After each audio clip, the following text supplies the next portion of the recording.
অসম জাতীয় বিদ্যালয়ৰ তৃতীয় শ্ৰেণীৰ নতুন গণিতৰ আজি আলোচনা কৰিম যোগ আৰু বিয়োগৰ সম্পৰ্ক। ইয়াত দিয়া আছে 8ৰ লগত কিমান যোগ কৰিলে 12 হ'ব।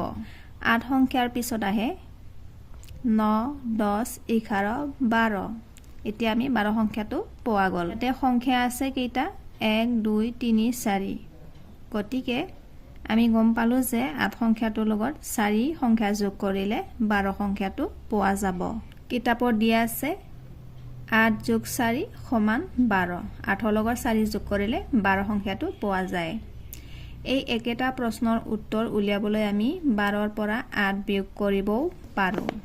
এতিয়া আমি এই একেটা প্ৰশ্নৰ উত্তৰ উলিয়াবৰ কাৰণে এতিয়া 8 সংখ্যাটোৰ লগত কি সংখ্যা যোগ কৰিলে 12 পোৱা যাব। ইয়াৰ উত্তৰ উলিয়াবৰ কাৰণে আমি 12ৰ পৰা 8 বিয়োগ কৰিলে উত্তৰটো পোৱা যাব। সেইবাবে ইয়াতে দিয়া আছে। আৰু কিতাপত এটা উদাহৰণ দিয়া আছে। ধৰা দুটা সংখ্যা 15 আৰু 12। সংখ্যা দুটাৰ যোগফল এই সংখ্যা দুটাক যোগ কৰিলে যোগফল হয় 27। এতিয়া 27ৰ পৰা 15 আৰু 12 বেলেগ বেলেগ বিয়োগ কৰা। 27ৰ পৰা 15 বিয়োগ কৰিলে 12 সংখ্যা পোৱা যায় আৰু 27ৰ পৰা 12 বিয়োগ কৰিলে 15 পোৱা যায়। অৰ্থাৎ 15 আৰু 12ৰ যোগফল হয় 27। 27ৰ পৰা 12 বিয়োগ কৰিলে 15 পোৱা যাব। 27ৰ পৰা 15 বিয়োগ কৰিলে 12 সংখ্যাটো পোৱা যাব। অনুশীলনী 3 প্ৰশ্ন 1 নম্বৰ দিয়া আছে খালী ঠাই পূৰ কৰা। 31 সংখ্যাৰ লগত কি সংখ্যা যোগ কৰিলে যোগফল 40 হ'ব। 9 সংখ্যা যোগ কৰিলে 40 পোৱা যাব। 75ৰ লগত কি সংখ্যা যোগ কৰিলে 100 পোৱা যাব। ইয়াৰ উত্তৰ আমি 100ৰ পৰা 75ক বিয়োগ কৰিলে পোৱা যাব। 75ৰ লগত 25 যোগ কৰিলে 100 পোৱা যাব। ইয়াত যোগফল দিয়া আছে 350। তাৰপিছত এটা সংখ্যা দিয়া আছে 160। আমি আনটো সংখ্যাটো উলিয়াব লাগিব। গ নম্বৰৰ খালী ঠাইত হ'ব 190 আৰু খ নম্বৰত খালী ঠাইত হ'ব 320। প্ৰশ্ন 2 নম্বৰত আছে দুটা সংখ্যাৰ যোগফল 84। তাৰে এটা সংখ্যা 35 হ'লে আনটো সংখ্যা কিমান হ'ব। সমাধানত আমি প্ৰথমে লিখিব লাগিব যোগফল দিয়া আছে 84। তাৰপিছত এটা সংখ্যা দিয়া আছে 35। এতিয়া আমি আনটো সংখ্যা উলিয়াব লাগিব। এতেকে আনটো সংখ্যা উলিয়াবৰ কাৰণে আমি যোগফল 84ৰ পৰা এটা সংখ্যা 35ক বিয়োগ কৰিব লাগিব। 4ৰ পৰা 5ক বিয়োগ কৰিব নোৱাৰি। গতিকে 8ৰ পৰা 1 ধাৰি আনিলে হ'ব 14। 14ৰ পৰা 5 বিয়োগ কৰিলে হয় 9। 8ৰ জেগা থাকিব 7। 7ৰ পৰা 3 বিয়োগ কৰিলে 4। আনটো সংখ্যা পালো আমি 49। উত্তৰ। প্ৰশ্ন 3 নম্বৰত আছে দুটা সংখ্যাৰ যোগফল 3000। তাৰে এটা সংখ্যা 1950 হ'লে আনটো কিমান দিব। সমাধানত আমি প্ৰথমে লিখিব লাগিব যোগফল দিয়া আছে 3000।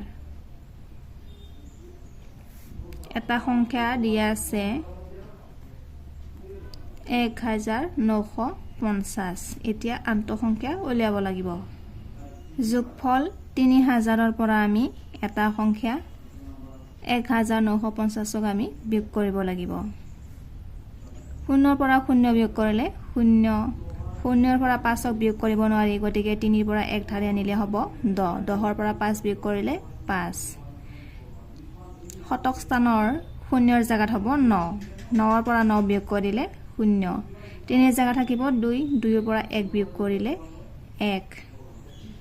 আনটো সংখ্যা পালো আমি 1050। উত্তৰ। প্ৰশ্ন 4 নম্বৰত আছে 453ৰ লগত কিমান যোগ কৰিলে 500 হ'ব। 500 সংখ্যাটো হ'ব যোগফল। তাৰপিছত এটা সংখ্যা দিয়া আছে 453। এতিয়া আমি আনটো সংখ্যা উলিয়াব লাগিব। সমাধানত আমি প্ৰথমে লিখিব লাগিব যোগফল দিয়া আছে 500 আৰু এটা সংখ্যা দিয়া আছে 453। 453। এতিয়া আমি আনটো সংখ্যা উলিয়াব লাগিব। এতিয়া ইয়াৰ উত্তৰ উলিয়াবৰ কাৰণে আমি 500ৰ পৰা 453ক বিয়োগ কৰিব লাগিব।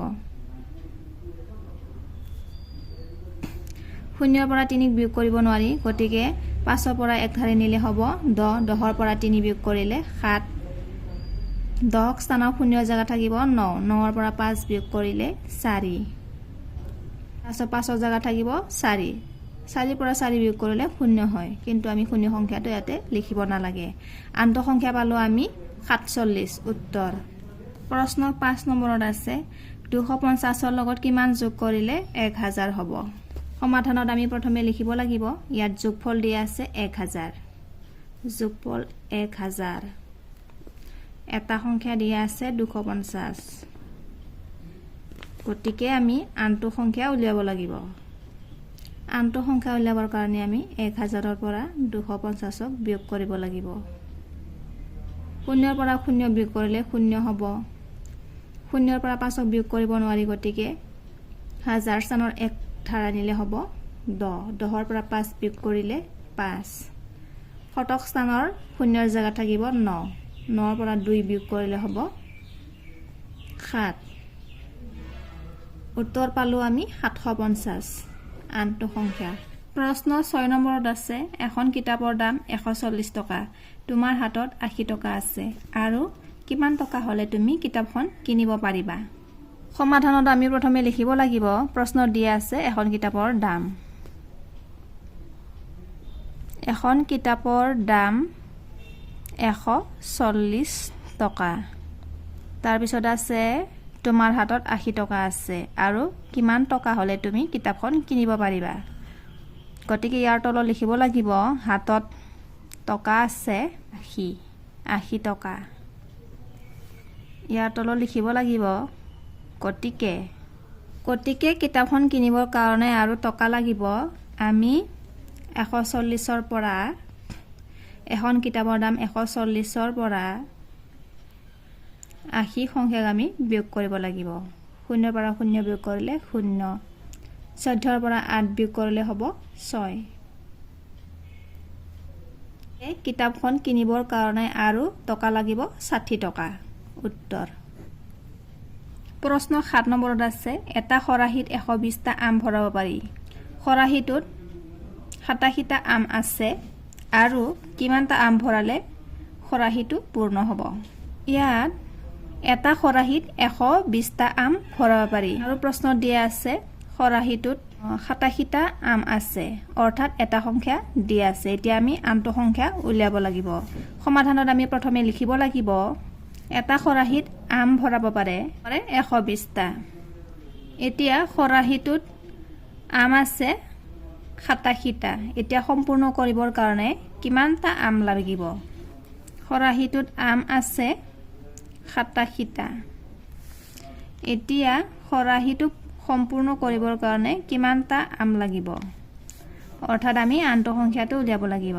আমি 120ৰ পৰা 87 সংখ্যাক বিয়োগ কৰিব লাগিব। 0ৰ পৰা 7ক বিয়োগ কৰিব নোৱাৰি, 2ৰ পৰা 1 ধাৰি আনিলে 10 হ'ব, 10ৰ পৰা 7 বিয়োগ কৰিলে 3, 2ৰ জেগা থাকিব 1, 11ৰ পৰা 8 বিয়োগ কৰিলে হ'ব 3, আমি উত্তৰ পালোঁ 33টা। খৰাহীটো পূৰ্ণ কৰিবৰ কাৰণে আৰু আম লাগিব 33টা, উত্তৰ। প্ৰশ্ন 8 নম্বৰত আছে 3টা অংকৰে লিখিব পৰা আটাইতকৈ সৰু সংখ্যাটোৰ লগত কিমান যোগ কৰিলে 3টা অংকৰে লিখিব পৰা আটাইতকৈ ডাঙৰ সংখ্যাটো পোৱা যাব। সমাধানত আমি প্ৰথমে লিখিব লাগিব 3টা অংকৰে লিখিব পৰা আটাইতকৈ সৰু সংখ্যাটো। 3টা অংকৰে লিখিব পৰা আটাইতকৈ সৰু সংখ্যাটো হয় 100। এতিয়া আমি লিখিব লাগিব 3টা অংকৰে লিখিব পৰা আটাইতকৈ ডাঙৰ সংখ্যাটো। 3টা অংকৰে লিখিব পৰা আটাইতকৈ ডাঙৰ সংখ্যাটো হ'ব 999, 3টা 9। এতিয়া 3টা অংকৰে লিখিব পৰা আটাইতকৈ সৰু সংখ্যা 100ৰ লগত কি সংখ্যা যোগ কৰিলে এই ডাঙৰ সংখ্যাটো পোৱা যাব। ইয়াৰ উত্তৰ পাবৰ কাৰণে আমি 999ৰ পৰা 100 সংখ্যাক বিয়োগ কৰিলে হ'ব, তলত হ'ব 9, 9, 9ৰ পৰা 1 বিয়োগ কৰিলে 8। গতিকে আমি লিখিব লাগিব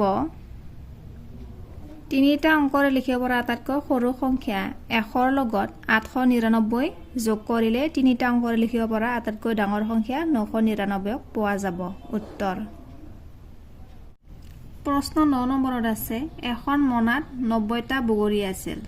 কৰণে 40টা, ৰমেনে 30টা আৰু বাকীকেইটা গৌতমে ল'লে। গৌতমে কিমানটা বগৰী ল'লে? সমাধানত আমি প্ৰথমে লিখিব লাগিব এখন মনাত বগৰী আছিল 90টা। তাৰে কৰণ আৰু ৰমেনে লয় বগৰী লয় 40 আৰু 30টা। গতিকে এই দুটা সংখ্যাক প্ৰথমে আমি যোগ কৰিব লাগিব। কৰণে লয় 40টা, ৰমেনে লয় 30টা। 40 যোগ 30, এই দুটা সংখ্যাক যোগ কৰিলে হয় 70টা। এতিয়া আমি প্ৰশ্নত শেষত সুধিছে বাকীকেইটা গৌতমে কিমান ল'লে। গৌতমে বগৰী লয়, আমি ইয়াৰ উত্তৰ উলিয়াবৰ কাৰণে মুঠ বগৰীৰ সংখ্যা 90ৰ পৰা 70ক বিয়োগ কৰিব লাগিব। এই দুটা সংখ্যাক বিয়োগ কৰিলে হয় 20। গতিকে আমি গম পালোঁ যে গৌতমে বগৰী লয় 20টা। উত্তৰ। প্ৰশ্ন 10 নম্বৰত আছে 700 সংখ্যাটো 320তকৈ কিমান ডাঙৰ? ইয়াৰ উত্তৰ উলিয়াবৰ কাৰণে আমি 700 সংখ্যাৰ পৰা 320ক বিয়োগ কৰিব লাগিব।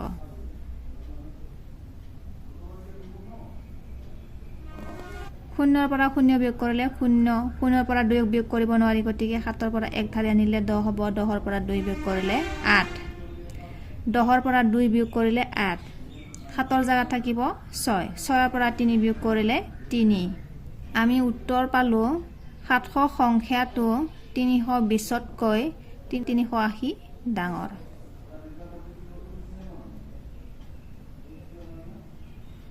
উত্তৰ।